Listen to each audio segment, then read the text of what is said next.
So you're thinking of starting a portfolio, evaluating how your holdings have performed, or considering some portfolio spring cleaning. Here are 4 types of stocks that every savvy investor should own for a balanced hand. Number 1, growth stocks. These are the shares you buy for capital growth, rather than dividends. Growth stocks are essentially shares in those companies that are generating positive cash flows and whose earnings are expected to grow at an above average rate relative to the market. It's worth remembering that some of the most successful firms in the US economy pay out relatively miserable dividends, such as Warren Buffett's Berkshire Hathaway. If anything, they are the equivalent of a real estate investment. You buy and hold, riding the appreciating value of the asset. For the first few years, you may not make much on the shares, but if you hold onto them for long enough, and good quality managers avoid the pitfalls along the way, you'll be well looked after when other investors hop on board at higher prices. An example in Australia is CSL, the old Commonwealth Serum Laboratories. The shares are only yielding 1.62% a year in terms of dividends, but long-term holders aren't complaining. The former government laboratories were privatized in 1994 at $2.30 a share, and the shares have since gone up by a factor of more than 45 times. They broke through $100 in December and are now around $107 each. In bull markets, you can go the way of identifying successful companies with strong growth prospects and calculating what you'd like to pay for their shares. Then wait for the inevitable market pullback that brings the share price to your range. Number 2, dividend aka yield stocks.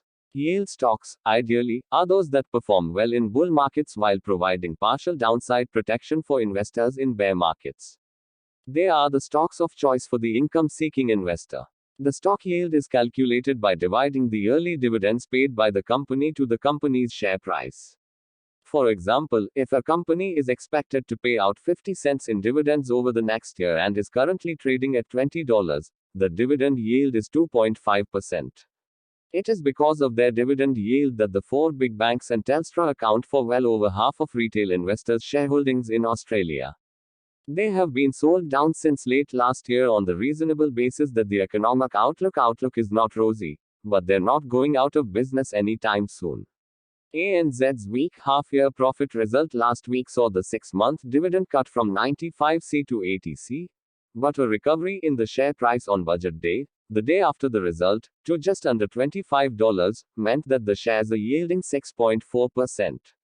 If you are retired and not paying tax, the dividend imputation system means that if you buy at these levels, you're getting more than 8% in your hand per year. While of course the higher the yield, the better, savvy investors are also aware that the stability in the cash flows and the business are also important considerations when purchasing shares for income. Number 3, new issues. Also known as initial public offerings or IPOs, these are why the share market was created in the first place. These events mark the first time that companies make their shares available to the public. Once they're listed on the share market, of course, anyone can buy and sell, but what is often lucrative is getting an allocation in the IPO before the shares list. In times past, ordinary mortals found it hard to get access to those new floats unless the promoters were having trouble filling them.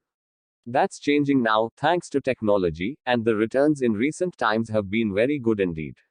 In 2015, IPOs returned 24% on average. We reported last week that investors in companies that have used our technology to buy the 25 mainly small companies we floated since they started in October 2013 would have found themselves ahead by significant amounts, particularly if they held onto the shares for a year. We calculated that if they'd bought the full spread of 25 floats, investors would have been up 5.1% if they sold on the first day, 9.3% if they sold at the end of the first month, 30.6% if they sold at the end of the first 3 months, and 86.3% if they sold at the end of the first year. Here are some tips for all investors interested in investing IPOs. But if you're looking to craft a balanced portfolio, considering IPOs are now more readily available than ever before, these results speak for themselves. Number 4, defensive stocks. These are the shares that don't go down so much when times are tough because they sell consumer staples. Typically, these types of stocks provide a constant dividend and report stable earnings regardless of the state of the share market as a whole. Also known as non-cyclical stocks, these companies operate businesses that are not highly correlated with the economic cycle, such as utilities, food, and traditionally oil. You don't give up going to the supermarket, for instance, even in a recession. Wesfarmers, which owns Coles, is a prime candidate, and it's worth noticing that the shares have traded between around $36 and $45 each for the last 12 months, making them an interesting prospect for the brave investor ready to take a few risks trading them as they move up and down. The yield comes out somewhere between growth and dividend stocks, at around 4.7%. But again, a retiree would be able to beat that, thanks to the dividend imputation system that in some cases will actually see the holder being sent a refund for some of the tax paid by the company. However, be careful not to overload on defensive stocks, even if you are risk averse. These companies typically provide basic needs and so can outperform during a bust, but will underperform during a boom. All in all, a balanced portfolio is just that, balanced. A healthy mix of value accretive shares, income generating holdings, new listings, IPOs, and non cyclical stocks are likely to grow your nest egg when times are good and keep it well padded when times are tough.